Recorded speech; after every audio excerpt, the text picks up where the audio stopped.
Growing up in a family business isn't all cash registers and customer smiles. It's early mornings, late nights, and knowing how to handle a shoplifter before you're even old enough to drive.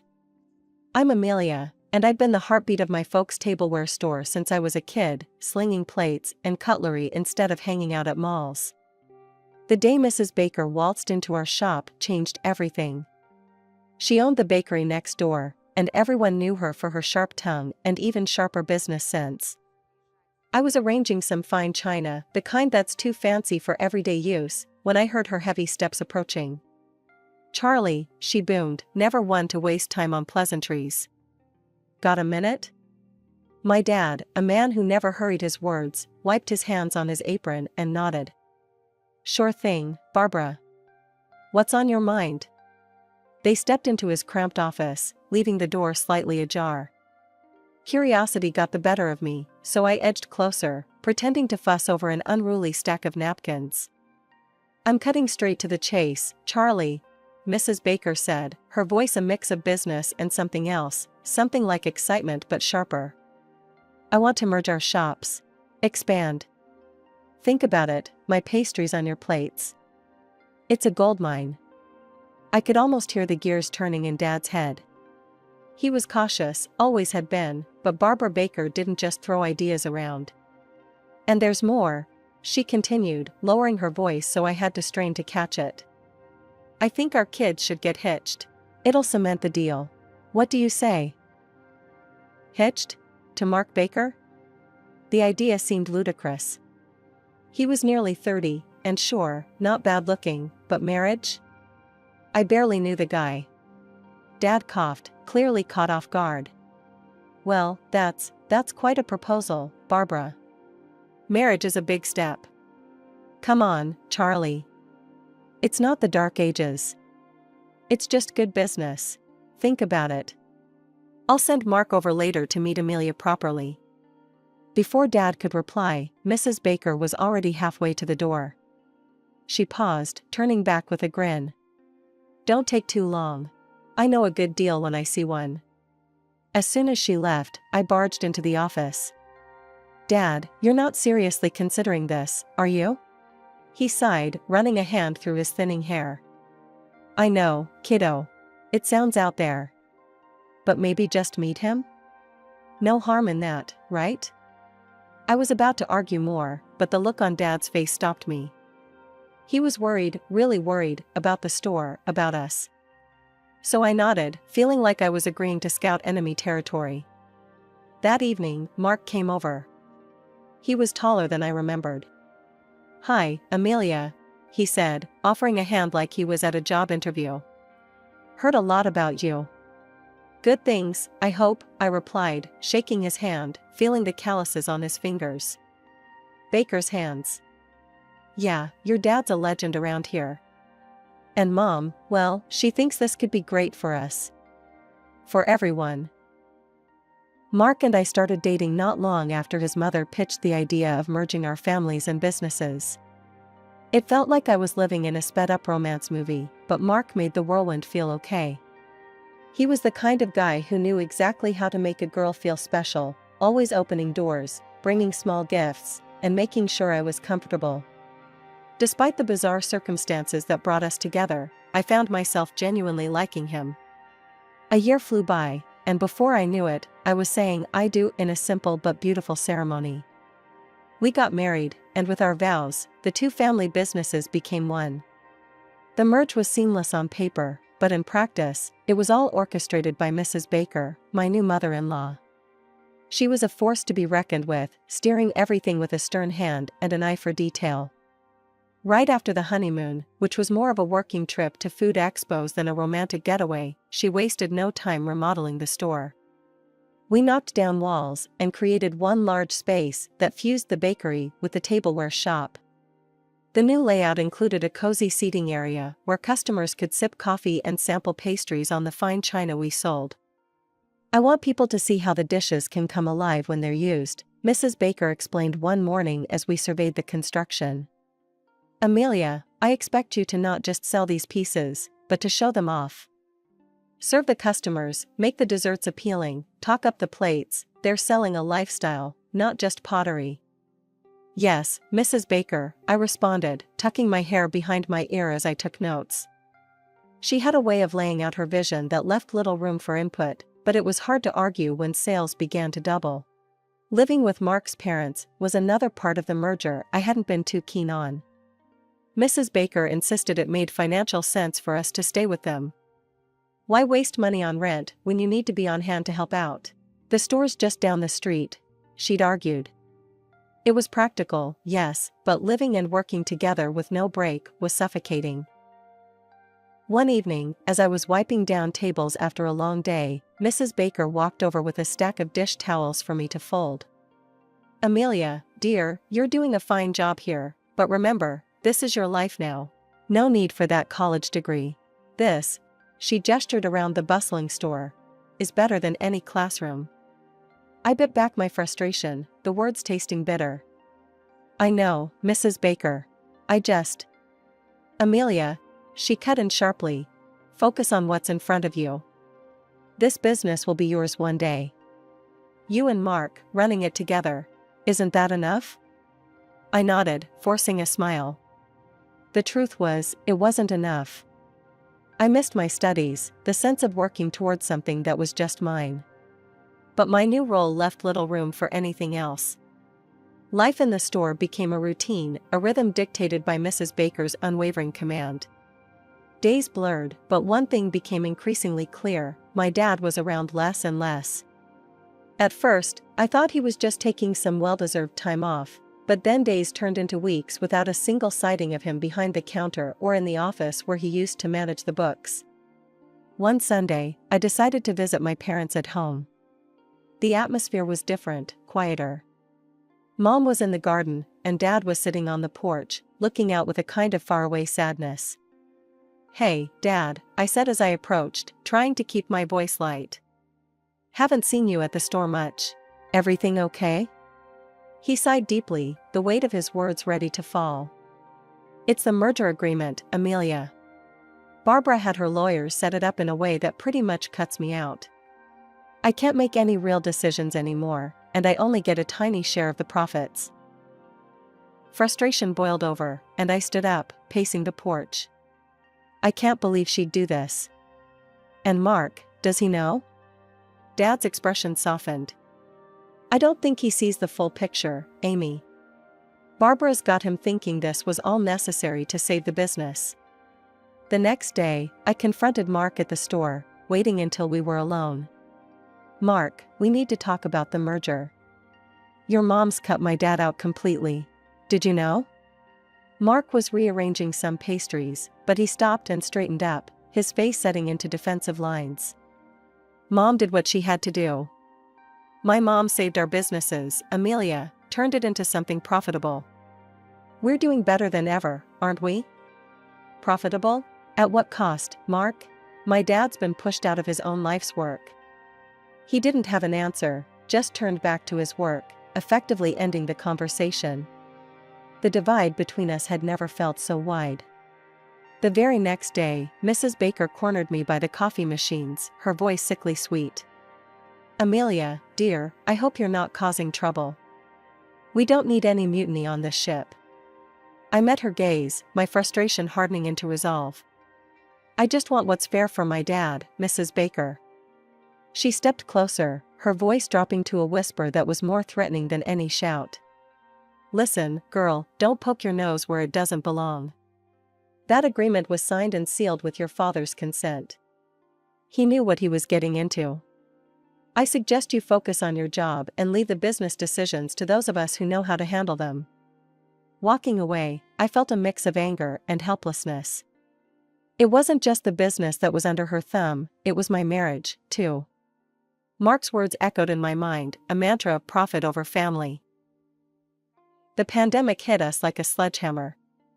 One day we were buzzing with customers, and the next, the store was eerily quiet, the only sound the occasional echo of our footsteps. I remember standing in the middle of the empty store, the silence overwhelming. That's when the idea hit me. Mrs. Baker, why don't we ramp up our online presence? We could start delivering.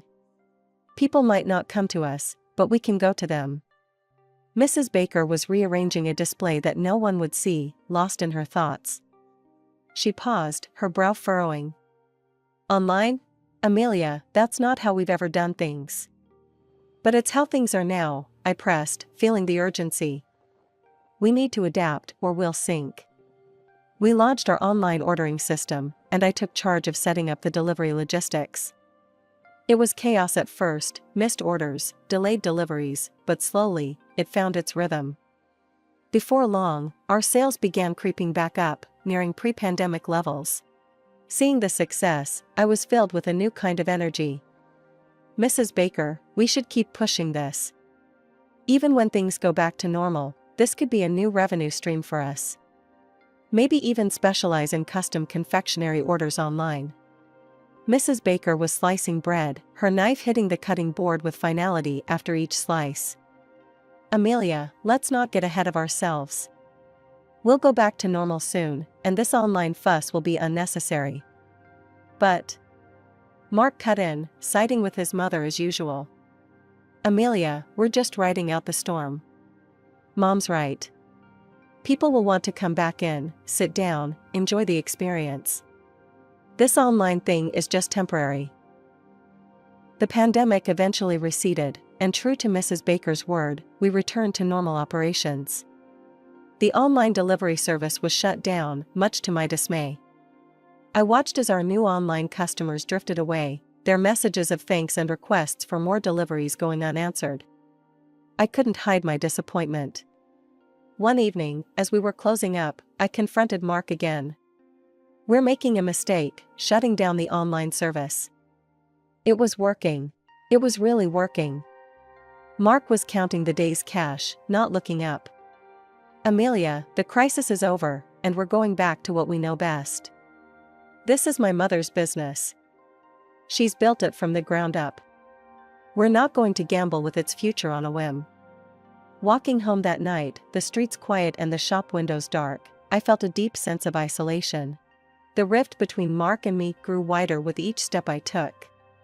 It was one of those heavy, relentless rainy days that turned the world outside the store windows into a blur.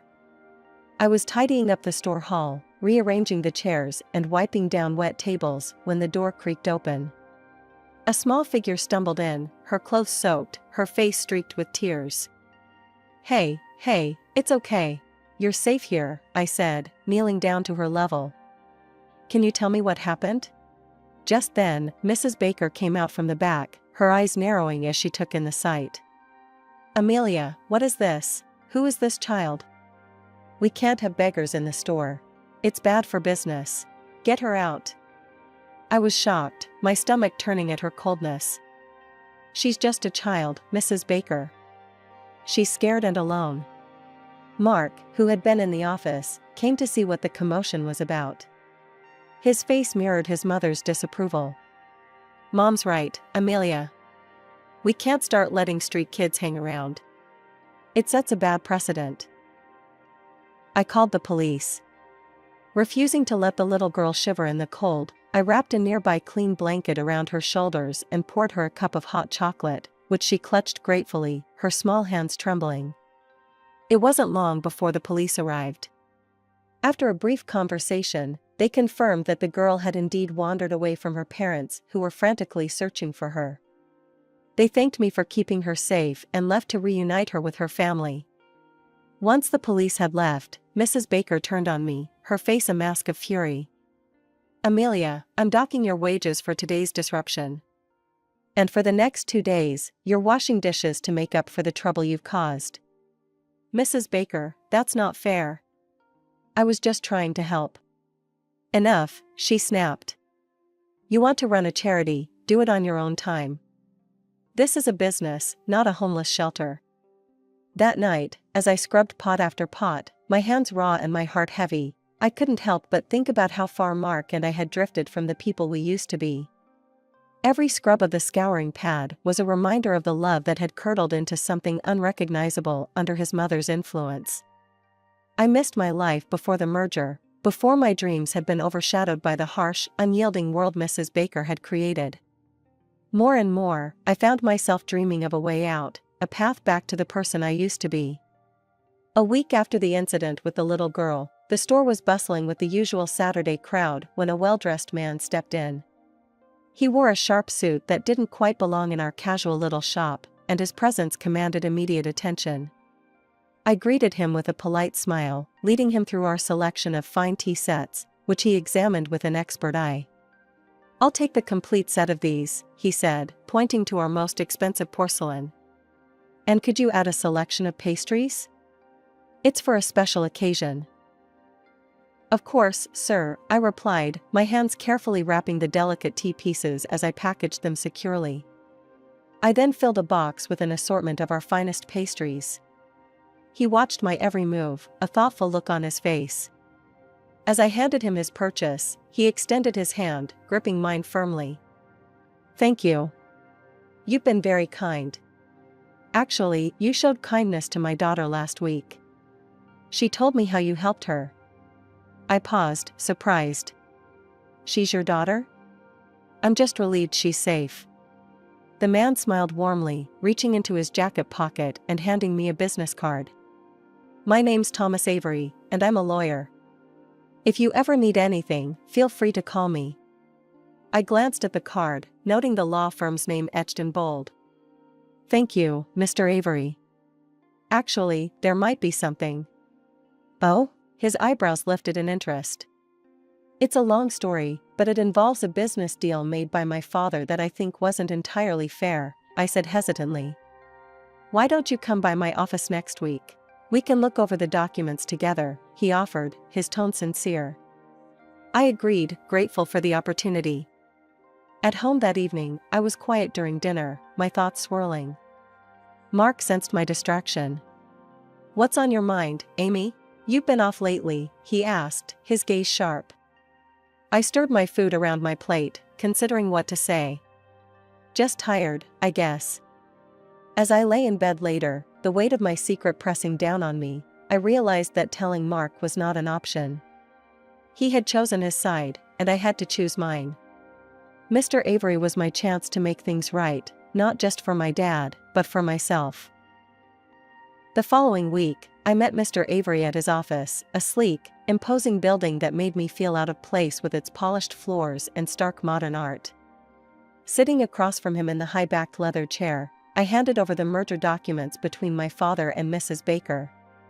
Mr. Avery's eyes narrowed as he flipped through the pages. "There are several issues here," he said after a long pause. "The terms are unusually favorable towards one party.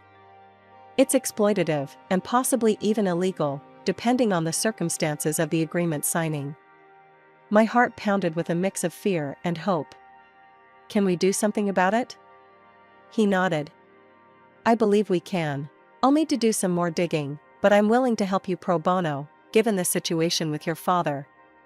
"Thank you, Mr. Avery." I paused, unsure how to express my gratitude. "Don't mention it. Let's try to set this right." Leaving his office, I felt a mix of exhilaration and dread. The thought of going against my husband and his mother was daunting, but the possibility of reclaiming my father's rights was too compelling to ignore. As I approached our house, the sound of laughter and clinking glasses filtered out to the driveway. I paused, the realization hitting me like a cold wave. Today was our anniversary. How could I have forgotten?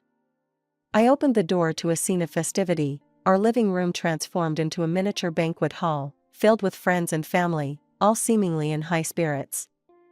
I stepped in, trying to muster a smile, but before I could get my bearings, Mrs. Baker spotted me. "Amelia, there you are, wandering the streets when you should be here hosting," she bellowed, her words slurred by drink. "We're celebrating, in case you forgot." I stammered an apology, feeling the eyes of everyone in the room on me. "I'm so sorry." Before I could finish, Mrs. Baker's temper flared, and with a dramatic flourish that only a drunken mind could conjure, she hurled an empty ceramic plate in my direction.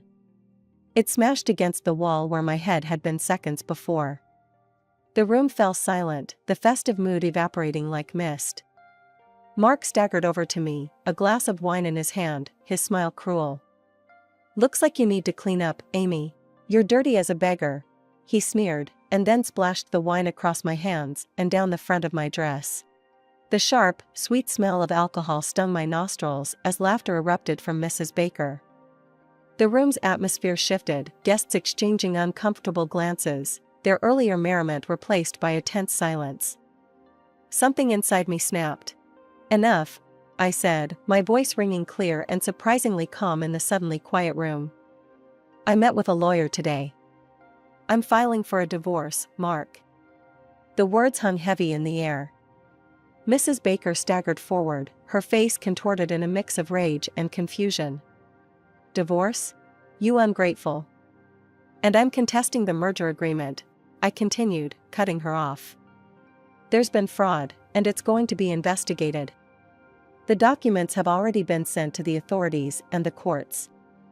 Mark's face went pale, his earlier bravado draining away. "You can't. Who gave you the right to?" "I gave myself the right," I shot back. "For years, I've been treated like a servant in my own home, pushed around and laughed at. No more." I turned to leave, but Mrs. Baker grabbed my arm, her grip surprisingly strong. "Amelia, wait. Let's talk about this. We can sort something out." I pulled my arm free, feeling a surge of empowerment. "Talk to my lawyer," I said, handing her Mr. Avery's business card. "From now on, any communication goes through him." I walked away then, up the stairs to our bedroom, their shocked and angry shouts fading behind me. Each folded shirt and tucked away photo a step closer to freedom. The trial began, and it was clear from the start that Mrs. Baker and Mark were on the defensive. Her lawyer tried to paint me as a conniving, envious woman who was out to ruin the family business out of spite. "Ladies and gentlemen," her lawyer began, his voice smooth and accusing, "Amelia here is driven by sheer envy. She has spun a web of lies, hoping to entangle an honest businesswoman and her son in her deceit." I felt a flare of anger but remained composed. Mr. Avery, my lawyer, was next to speak, and his calm demeanor reassured me. "Your Honor, the evidence will show that my client has acted not out of envy, but out of a need to correct a grave injustice. The merger agreement, which we will present, clearly shows manipulations and unfair terms that were hidden from Amelia and her father." As documents were presented and witnesses called, the atmosphere in the courtroom grew tense. Mrs. Baker and Mark tried to defend their actions, but their arguments fell flat against the solid evidence we had gathered. When it was my turn to testify, I stood, feeling every eye in the room on me. I respected Mrs. Baker and never would have imagined that family could treat each other this way. This isn't about jealousy. It's about justice for my father and for me, about reclaiming what was dishonestly taken from us. The trial lasted for days, but finally, the jury returned with their verdict. "Guilty of fraud," those words echoed in the courtroom, a sweet sound amidst the chaos of the past months. The judge then proceeded to annul the fraudulent merger agreement and imposed a significant fine on Mrs. Baker, along with an order for financial compensation. However, Mrs. Baker's finances were a mess, it turned out. She couldn't afford the monetary compensation. Instead, she was forced to cede her rights to the bakery to me as a form of payment. My father and I became the sole owners of not just the tableware store, but also the bakery that had been the source of so much strife. Back at the store, which now felt truly ours, my father hugged me, his eyes wet with tears of relief. "Amelia, you've done more than just win back our store. You've restored our family's honor." Mrs. Baker and Mark were now in a dire situation. With no bakery and no savings, they were forced to find other jobs. The community's support had shifted, seeing them for who they truly were, and they struggled to regain any standing. As for me, I felt a freedom I hadn't known in years. I resumed my college studies, each class a step toward rebuilding the life I had put on hold. Life at the store was bustling, better than it ever was.